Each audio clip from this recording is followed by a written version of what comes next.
Meus amados irmãos, boa noite, a paz do Senhor. Vocês estão bem? Que bom.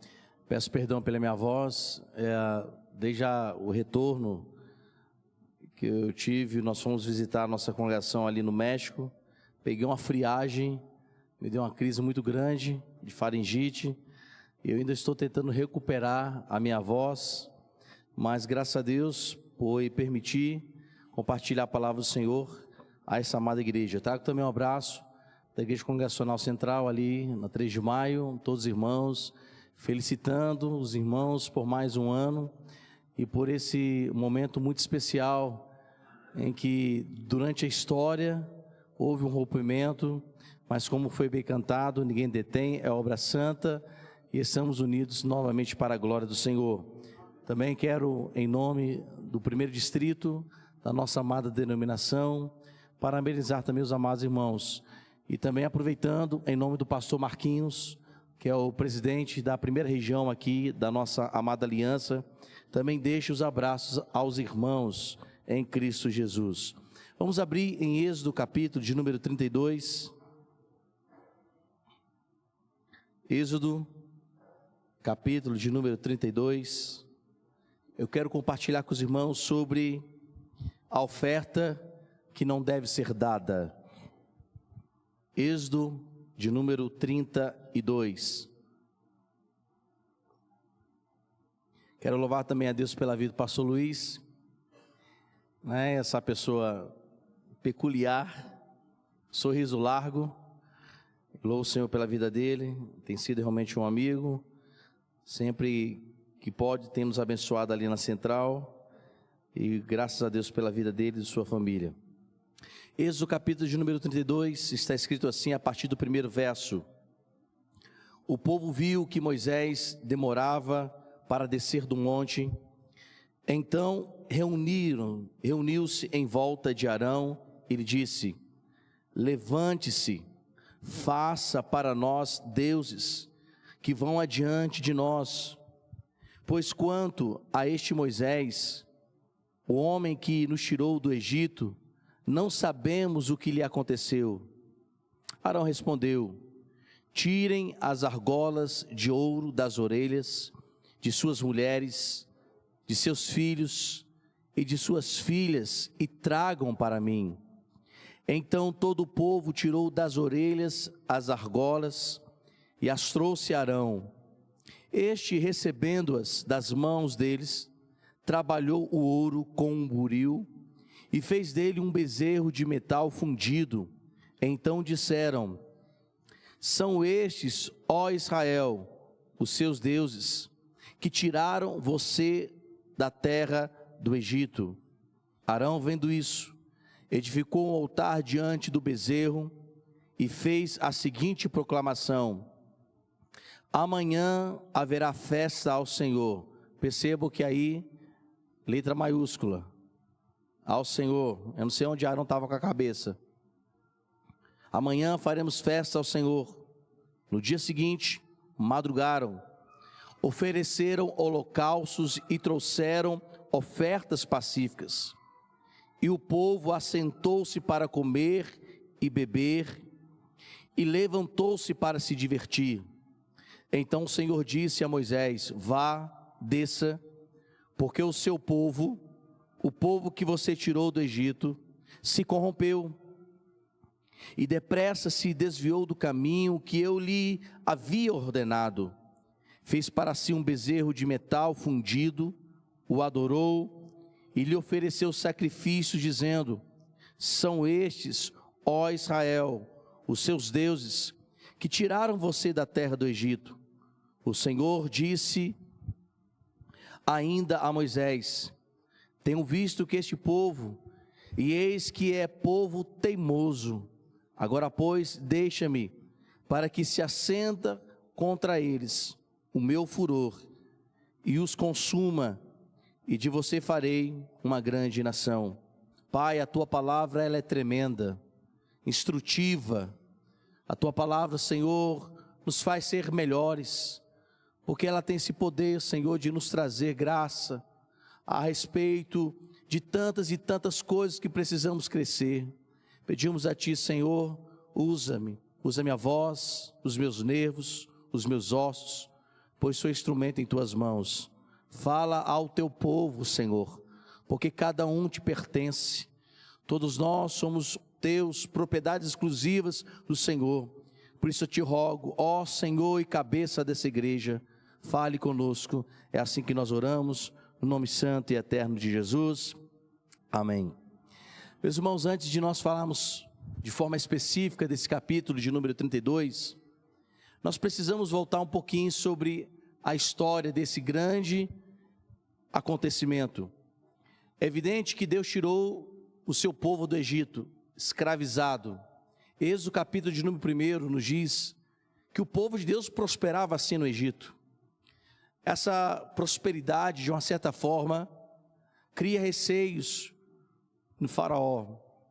O faraó percebe que o povo de Deus crescia, constituía-se nessa nação chamada Egito, mas não era o desejo do Senhor que eles permanecessem no Egito. Não era o propósito de Deus final, de que Israel se mantivesse no lugar aonde que o faraó era considerado a encarnação de um Deus. Não havia nenhum propósito que o Senhor fizesse que o seu povo adorassem o Criador em terras estrangeiras. Deus então levanta Moisés, é usado para libertar o povo de Deus, passam pelo Mar Vermelho, e agora, meus irmãos, neste contexto eles estão no Monte Sinai. Então, nesse período o Senhor começa a falar ao seu povo. Interessante, se nós abrirmos o capítulo de número 19, desse mesmo livro, nos versos 3 a 7, ali é afirmado, diante de todos, um pacto também com o Senhor. É reafirmado o que Deus queria para o seu povo, e quem o povo deveria representar para o seu Deus. As seguintes palavras estão escritas no capítulo de número 19, versos 3 a 7.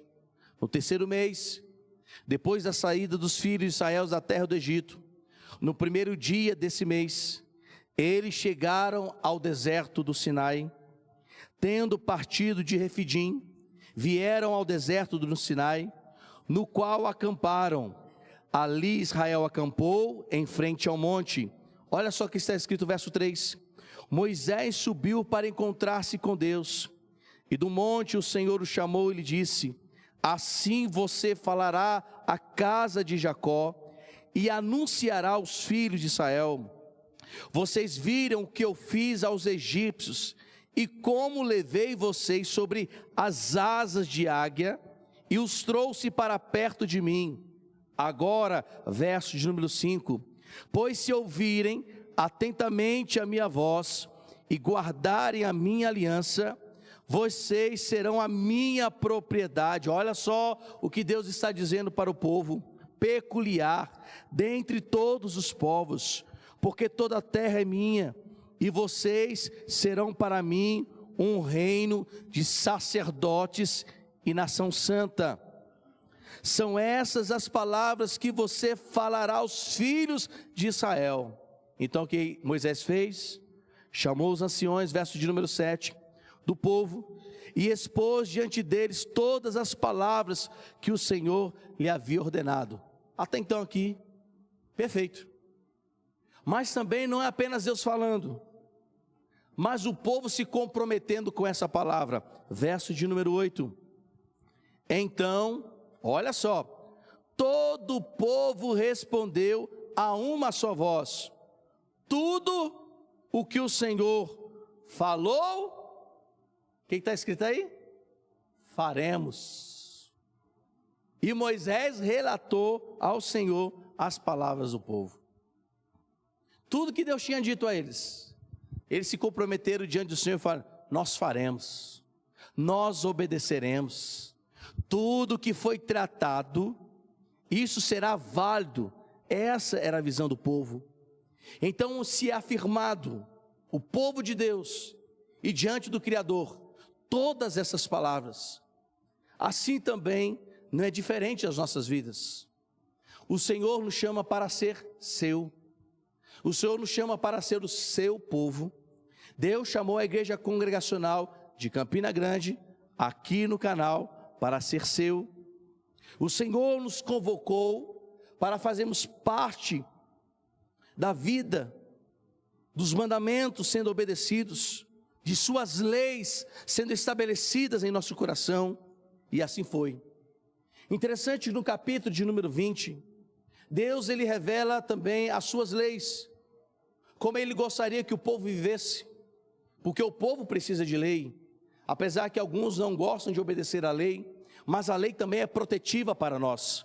Quando nós obedecemos às leis, não apenas estamos mostrando que somos obedientes, mas também estamos nos protegendo em relação a tantas outras coisas. Então, no capítulo de número 19, o povo afirma as palavras, o comprometimento. A partir disso, capítulo 20, Deus mostra quais são as leis, que tipo de altares poderiam ser levantados. Uma das coisas que Deus fala no capítulo de número 20, verso de número 23, que o Senhor ordena que ele não queria nenhum altar sendo erguido ao lado do seu altar. Não haveria de forma nenhuma de se levantar outra forma de adoração, a não ser ele mesmo, para ele mesmo. Então no verso 23, capítulo 20, Deus fala: não quero que sejam levantados altares ao lado, não quero que outros deuses sejam feitos, não quero que o meu povo se dobre diante de deuses que não seja justamente o Deus que os criou, ou seja, eu. Então ali no verso de número 24, Deus dá essa ordem: faça-se um altar, mas faça um altar para mim. Quando nós chegamos nos capítulos 21 a 23, ali também, meus irmãos, Deus está estabelecendo que deveres devem ser obedecidos, quais são as leis que deveriam ser observadas, qual era o tipo de convivência que Deus deseja que o seu povo estivesse tendo com os estrangeiros, qual era o relacionamento que um deveria ter com o outro. Percebam, Deus está estabelecendo ordens, Deus está estabelecendo limites, Deus está estabelecendo sociabilidade entre o seu povo e os estrangeiros. Deus está estabelecendo como devemos conviver uns com os outros. Enfim, meus irmãos, assim Deus coloca para o povo, porque Ele entende que o seu povo deveria ter educação, deveria saber como tratar um ao outro, e esse também deve ser o papel da igreja, saber como devemos nos relacionar uns com os outros, e como também devemos nos relacionar com aqueles que nós consideramos os não de casa.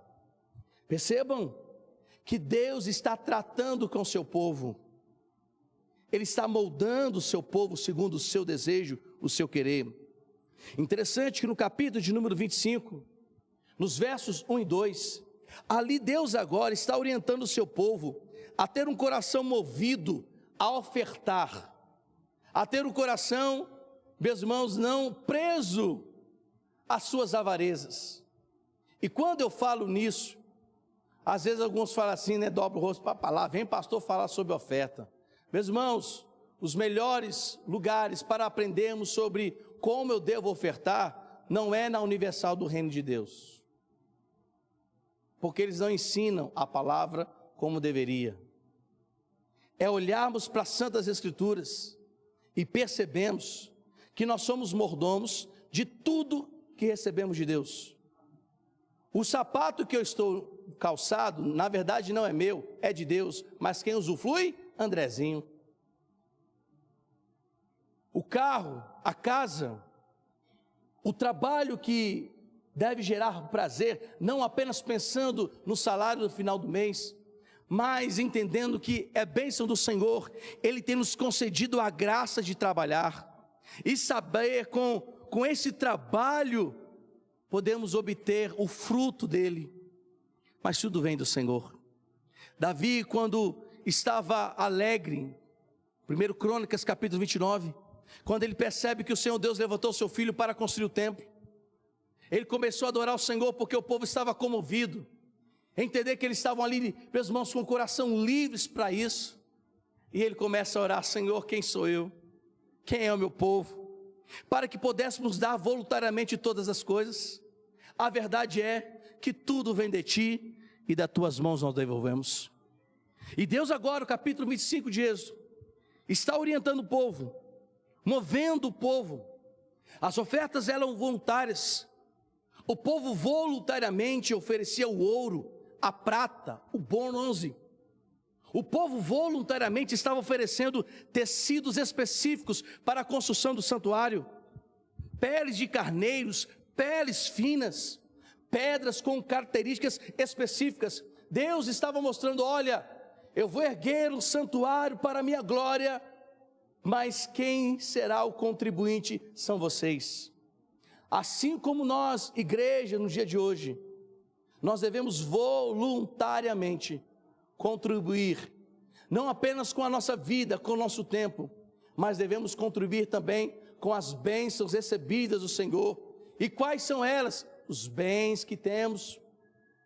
Lembro, meus irmãos, que quando pastoreava ali em Belo Horizonte, auxiliava, era pastor batista.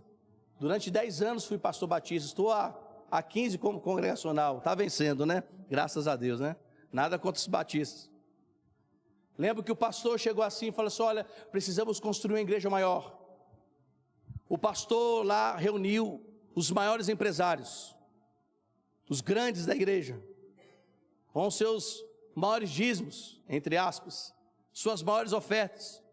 O pastor então propõe a compra de um terreno, porque a igreja ficava no bairro Jaraguá e estava olhando um terreno no bairro Dona Clara, que era vizinho.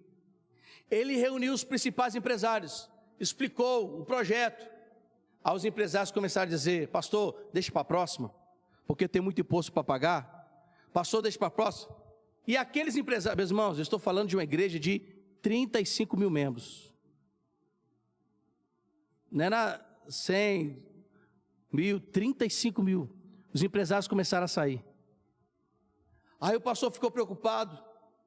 Aí uma irmãzinha fala: pastor, reúna os assalariados, reúna os aposentados, reúna os desempregados. E a igreja lá encheu. A igreja cabia apenas poucas pessoas, né, diante da quantidade. E de repente o pastor coloca o projeto. Aí se levanta primeiro uma senhorinha aposentada e fala: pode contar comigo, pastor. Aí levanta outro desempregado: pode contar comigo, pastor. As pessoas começaram a levantar. As que menos, humanamente falando, não teriam condições, foram as que se levantaram. Quando, meus irmãos, percebemos, o terreno foi comprado e a igreja começou a ser erguida. E aqueles que financeiramente estavam abastados, por constrangimento, começaram a ofertar. Percebam que o chamado de Deus na contribuição não é um chamado que nos impõe cadeias, mas nos motiva e nos cativa a entender que tudo que nós temos, primeiro deve ser para a glória do Senhor. Eclesiastes nos fala: bom é para o homem comer, é verdade, aquele churrasco. Você que gosta de uma salada, muito bom. Ele continua dizendo no capítulo 2: bom também é para o homem beber e desfrutar o gozo do seu trabalho, ou seja, as férias. Mas ele termina dizendo: mas ouvi que o comer, o beber e o desfrutar vem das mãos do Senhor. E isso é fantástico. Então Deus aqui, Ele move o coração do povo. O povo voluntariamente começa a entender: vamos construir, nós vamos investir na obra do Senhor. Interessante que agora nos capítulos 21 até o 31, Deus ele está arquitetando o projeto da construção do santuário. Deus está mostrando: olha, eu quero dessa maneira, eu quero assim. Deus é muito detalhista, perfeito. Ele fala: olha, eu quero que o ouro seja fundido dessa maneira, eu quero que os tecidos sejam colocados dessa maneira. Deus de forma específica está mostrando ao povo: olha, o santuário para a minha adoração, ele tem coisas específicas E eram coisas boas, porque era para ele e para o seu louvor. Mas, no entanto, aqui, meus irmãos, começa então, depois, no finalzinho do capítulo de número 31. Porque, na verdade, o capítulo de número 31, ele termina falando coisa tremenda, que ele diz o seguinte, verso 18: quando o Senhor acabou de falar com Moisés no Monte Sinai, deu a ele as 2 tábuas do testemunho, tábuas de pedra escritas pelo dedo de Deus. Olha que coisa fantástica. Moisés está no Monte Sinai agora, Deus está falando com ele, as tábuas estão sendo escritas pelo dedo de Deus, o próprio Deus as escreve, mas aqui começa a tragédia do povo. Lá embaixo, o que está acontecendo? E aqui, meus irmãos, eu gostaria de aplicar o capítulo de número 32 aos nossos corações. Do 19 até o final do 31. Deus está mostrando como Ele quer ser adorado, como Ele quer o santuário construído, o comprometimento do povo. Não, Senhor, tudo que Tu disseres, faremos. Olha o comprometimento. Tudo que o Senhor ordenar, obedeceremos. Tudo que o Senhor disser é válido, nós vamos abraçar. Tudo é construído, o povo se empenha, as ofertas chegam, o povo está alegre, estamos construindo, vamos construir um santuário ao Deus vivo. Moisés lá no Monte Sinai, falando com Deus, Deus se revelando a Moisés, a glória do Senhor é manifesta de forma poderosa. Moisés começa a contemplar um Deus vivo e tremendo, escrevendo como Ele quer que o povo viva, segundo a sua moral, o seu preceito e seus princípios. A verdade, meus irmãos, que o povo estava muito longe, que o povo estava muito distante de Deus, que o povo, de uma certa forma, não vou dizer forma generalizada, mas muitos estavam ali envolvidos com o ativismo religioso, estavam assim sendo cativados e motivados a fazer as ordenanças do Senhor, mas alguns estavam bem longe, a mente talvez estava no Egito ainda. E acontece que chega o 32, e o que nós podemos aprender com o capítulo de número 32? Primeiro, está no verso de número 1. O povo viu que Moisés demorava para descer do monte, então reuniram-se em volta de Arão e disse: levanta-se, Arão, sai da sua inércia, faça para nós um Deus. Meus irmãos, está pedindo para um sacerdote fazer Deus. Sabe qual o problema aqui? É que o povo ainda não estava entendendo o que Deus estava querendo com eles. O povo percebia a movimentação, as ordens do Senhor, mas na verdade o povo estava impaciente. A confiança deles não estava em Deus. Apesar que a figura de Moisés é uma figura importante de liderança, mas não deveria ser a figura que deveria o povo fazer olhar para Deus e dizer: nós vamos adorar o Senhor. Enquanto Moisés não descer, Deus será o mesmo para os nossos corações. E aqui eu aprendo que muitas vezes estamos assim. Eu olho para o pastor de vocês, um homem que Deus tem capacitado, um homem de referência, mas se um dia pastor Luiz faltar aqui, como estará o nosso coração diante do Senhor?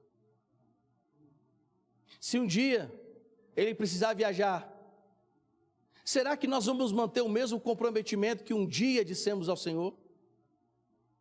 Moisés está ausente, a impaciência do povo gera tumulto, a impaciência do povo gera decisões precipitadas.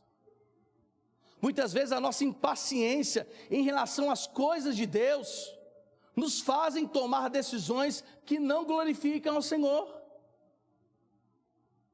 Quando nós olhamos para a história bíblica, como Abraão e Sara poderiam ter aguardado. Sara, meus irmãos, estava impaciente em ter um filho, mas ela toma uma decisão por si mesma, uma decisão que leva nações hoje a gladiarem-se. A sua precipitação levou que a descendência hoje brigasse por espaço, e hoje nós vemos no Oriente Médio essa realidade. Percebemos, meus irmãos, que a impaciência do povo tirou a sua fé nesse Deus que os tirou da terra do Egito. Queremos um Deus para nós, queremos um Senhor sobre nós, queremos que alguém nos ordene, queremos que alguém fale conosco, e é isso que acontece. Impaciência levando à decisão de precipitação.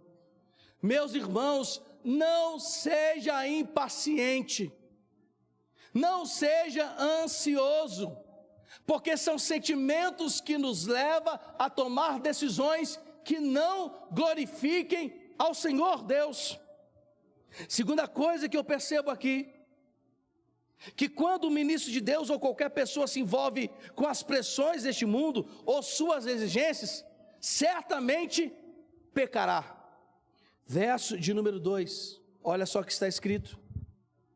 Arão respondeu: tirem as argolas de ouro das orelhas de suas mulheres e seus filhos e de suas filhas e tragam para mim.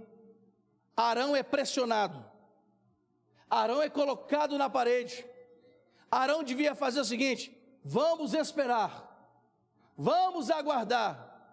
Mas muitas vezes as pressões do mundo também nos levam a pecar. Às vezes no trabalho o irmão é pressionado a pecar e a gente resiste. Muitas vezes dentro de casa somos pressionados. Como pastores, nem se fala. É por isso que está ficando carequinha, né? E eu já percebi que essa igreja é mais paciente do que a 3 de maio. Porque, meus irmãos, já não é que existe mais. Mas devemos, como igreja, pastor, oficiais, nós não podemos ceder às pressões deste mundo. Nós não podemos nos inclinar aos pedidos deste mundo. Porque, meus irmãos, essas pessoas estavam longe de Deus. E por estarem longe de Deus, pressionam, exigem, intimidam. E muitas vezes como igreja somos intimidados a aceitar, muitas vezes, más doutrinas, más teologias. Somos, meus irmãos, muitas vezes exigidos a ceder os princípios de Deus para ouvirmos e obedecermos os princípios do mundo. Se nós cedermos, certamente pecaremos. E se pecarmos, estaremos longe de Deus. Terceira coisa que eu aprendo está no verso de número 3. Eu já estou terminando. Amém, meus irmãos? Vocês estão doidinhos, né? Espera aí. Verso de número 3. Então, todo o povo tirou das orelhas as argolas e as trouxe a Arão. Percebam que eles começam a tirar também os seus ouros, começam a tirar também os seus bens. Sabe o que me chama a atenção aqui, meus irmãos? Muitas vezes nós também estamos como essas pessoas. Lembro-me que quando a Brás Company, e aqui eu preciso falar disso, chegou a Campina Grande com promessas. Só que, meus irmãos, as propostas acendeu a avareza de muitas pessoas, prometendo mais que o banco. Meus irmãos, esse engano, infelizmente, alguns também caíram lá na central. E as pessoas começaram a tirar suas reservas e a depositar. Venderam casas, irmãos, venderam casas de 600 mil reais. Um amigo, meus irmãos, tirou 2 milhões de reais, porque dizia o seguinte: eu vou dar e posso receber o triplo. Cuidado com a avareza, tá, meu irmão? A bichinha não é brincadeira não. A avareza é um negócio sério. Aí, só que eu me recordo, amado pastor Luiz, que um dia nós colocamos diante da igreja um desafio missionário. Os mesmos que gastaram 600 mil, 2 milhões, 50 mil, 20 mil, 100 mil, foram os menos que contribuíram para o reino de Deus. Está aí a oferta do bezerro.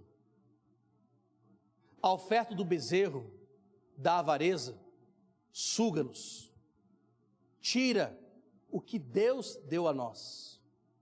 Aquele povo estava oferecendo as bênçãos de Deus para aquilo que não fala, que não ouve, que não apalpa, que não abençoa, que não vê. Salmo de número 115.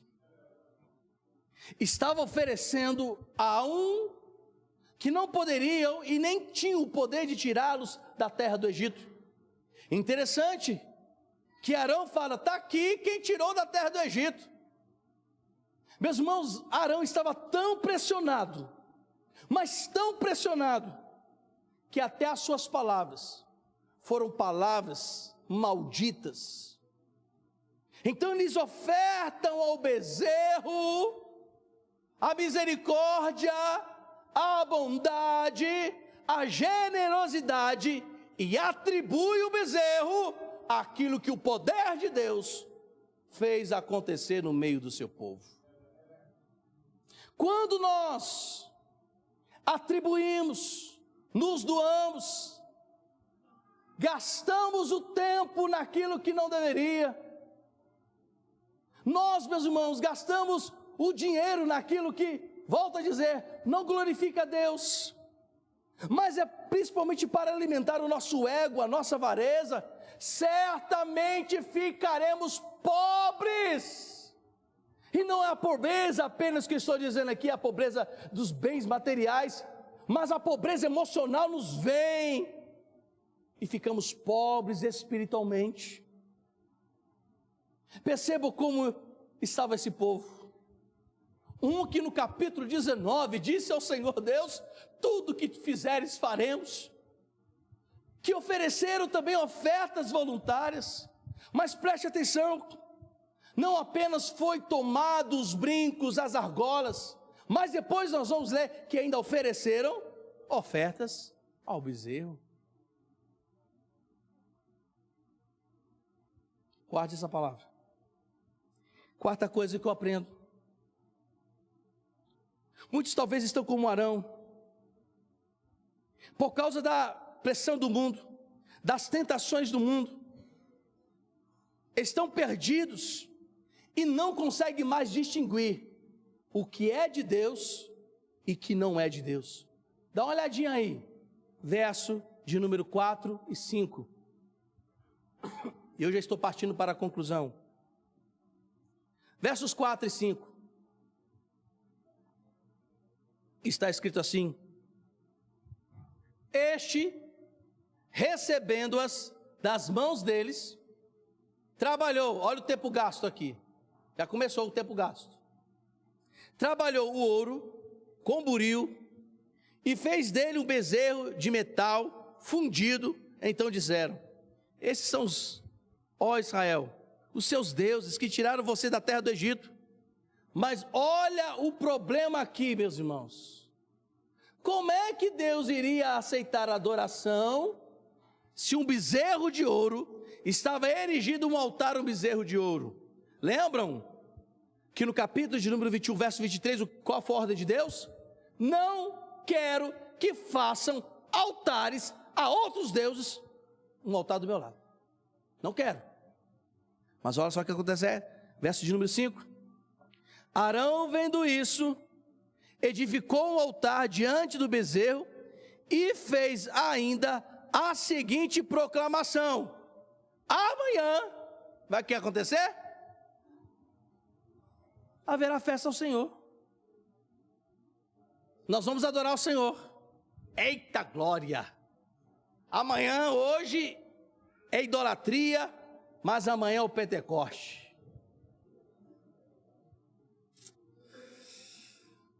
Eu não sei se eu falo, mas apesar que a igreja é do pastorzão, mas deixa eu falar uma coisa.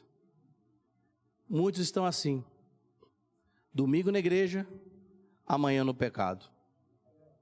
Eu lembro que quando eu fazia parte do quarteto, tinha uma música que nós cantávamos, era justamente para aquelas pessoas, meus irmãos, que só santificavam a vida no dia de domingo. A música dizia o seguinte: domingueiro nunca queira ser, no domingo ele é santarrão, na segunda, na terça, na quarta, quinta, sexta, sábado não é santo não. Meus amados, olha a cabeça de Arão, hoje é festa, amanhã é para o Senhor. Meu querido, não se adora a Deus de qualquer jeito não, tá?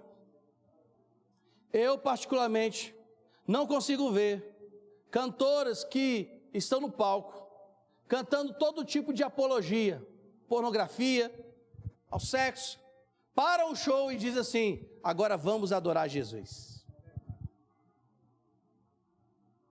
Não tem como ser.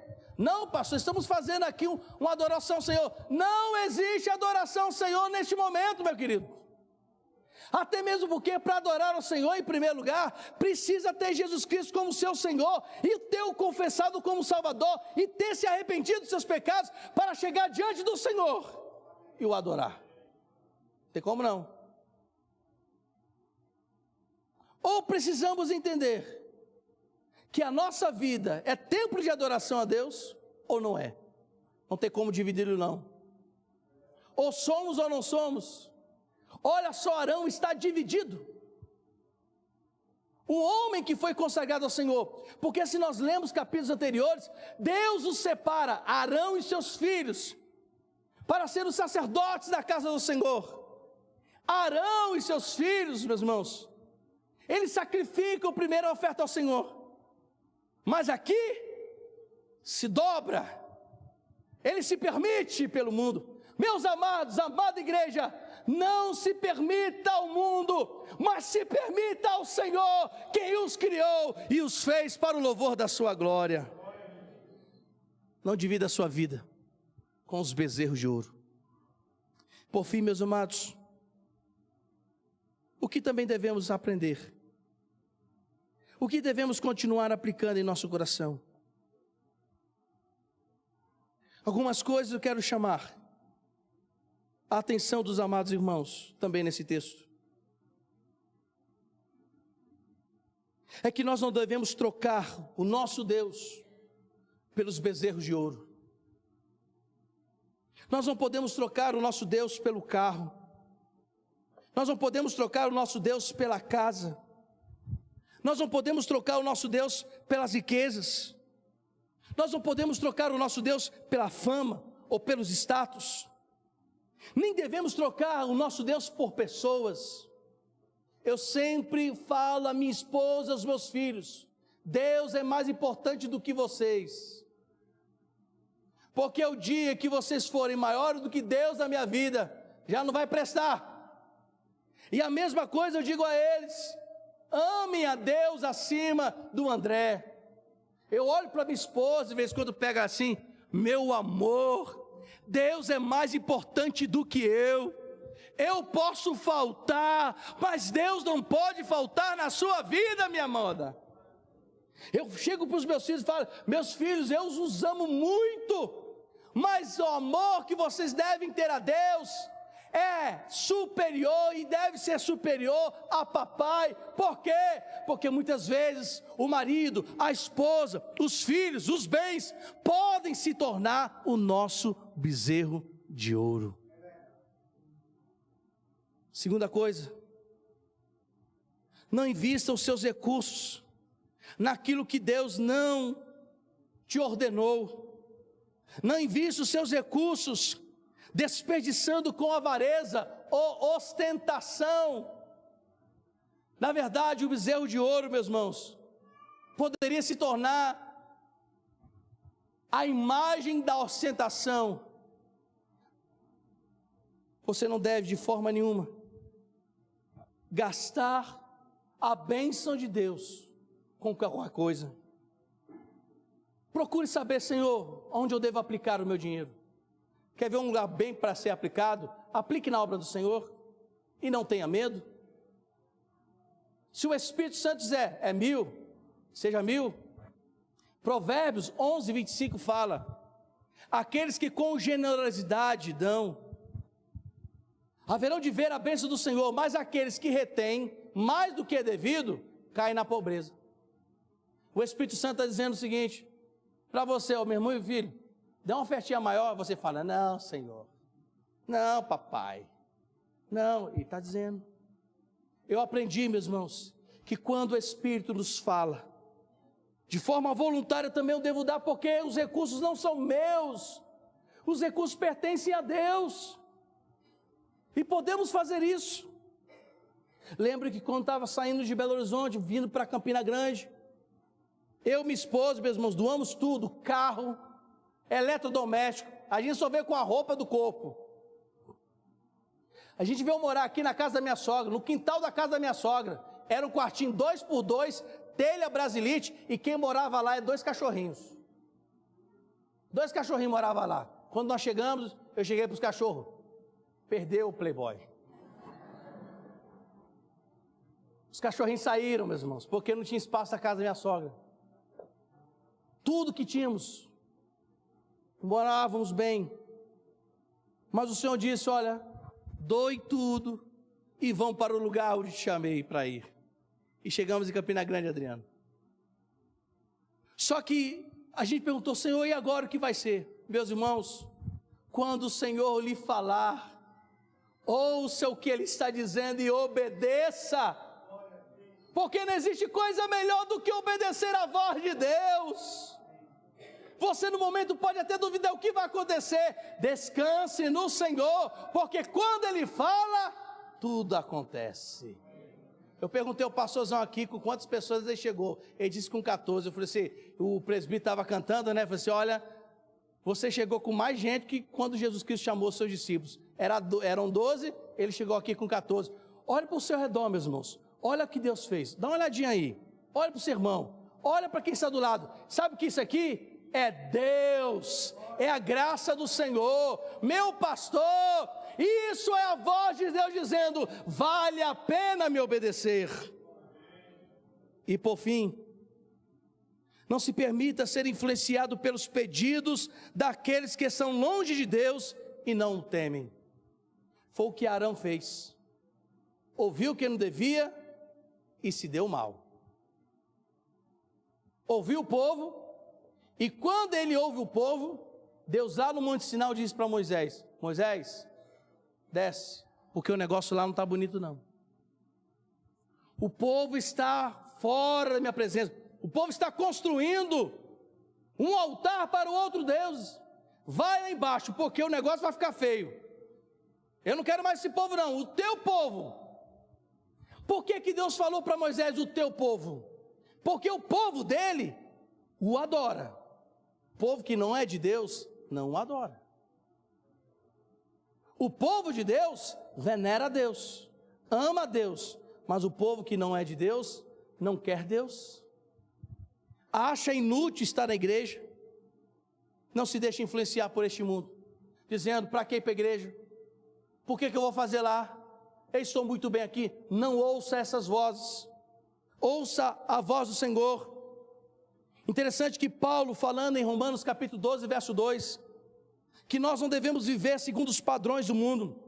Salmos de número 1, verso de número 1 vai dizer que bem-aventurados são aqueles que não andam segundo os conselhos dos ímpios, não se detêm no caminho dos pecadores e nem se assentam na roda dos escarnecedores.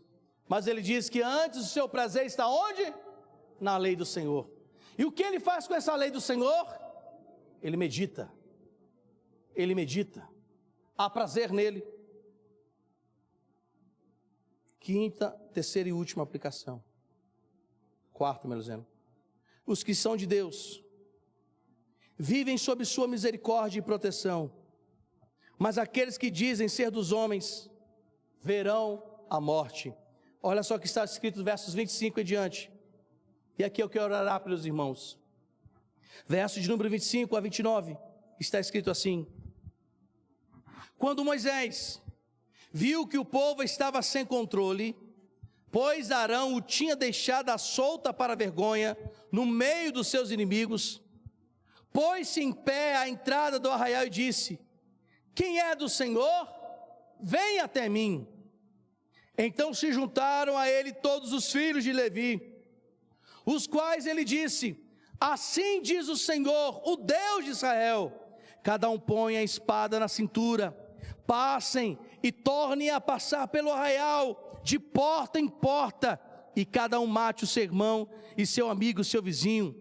E os filhos de Levi fizeram segundo a palavra de Moisés, e naquele dia morreram uns 3.000 homens, pois Moisés tinha dito: consagrem-se hoje ao Senhor, cada um contra o seu filho e contra o seu irmão, para que hoje Deus lhe conceda a bênção. O que está acontecendo aqui? Deus tinha dito a Moisés: vou acabar com esse povo. Aí Moisés falou: não, Senhor, faça isso não, tenha misericórdia. Mas depois Moisés percebeu o quê? Que o povo continuava sendo idólatra. Meus queridos, quem tem Deus verá a vida eterna. Quem tem Jesus tem vida eterna. Mas quem não tiver Jesus, no dia que morrer, padecerá para o juízo eterno. Eu termino e peço que os irmãos fechem os olhos e rogo ao Senhor que essa igreja continue adorando ao Deus vivo. Pois, meu irmão, não ofereça a sua vida, não ofereça os seus bens, não ofereça a sua família como oferta aos bezerros de ouro, mas que a sua vida e esta igreja permaneça adorando ao Deus vivo, porque quem tem Deus vivo mantém-se firme. Pai, nós te louvamos, Senhor, e somos gratos por tudo quanto o Senhor tem feito, e pedimos a Ti que essa igreja mantenha-se firme, meu Pai, para o louvor da Tua glória. Que tudo, Senhor, que temos recebido de Ti, possamos também voluntariamente, meu Pai, Te devolver, porque tudo que somos e que temos pertence ao Senhor. Pedimos a Ti, ó Pai, mantenha essa igreja firme, mantenha, Senhor, o Teu Filho firme, que essa igreja não ceda às pressões do mundo, que essa amada igreja, Senhor, continue olhando para o alvo que é Cristo Jesus, que essa igreja, Senhor, em momento nenhum, perca o foco, Senhor, daquele que o chamou para uma excelente obra, meu Pai, mas que essa igreja continue crescendo, olhando para o alto, o autor e consumador das nossas vidas. É assim que nós oramos, no nome santo e eterno de Jesus.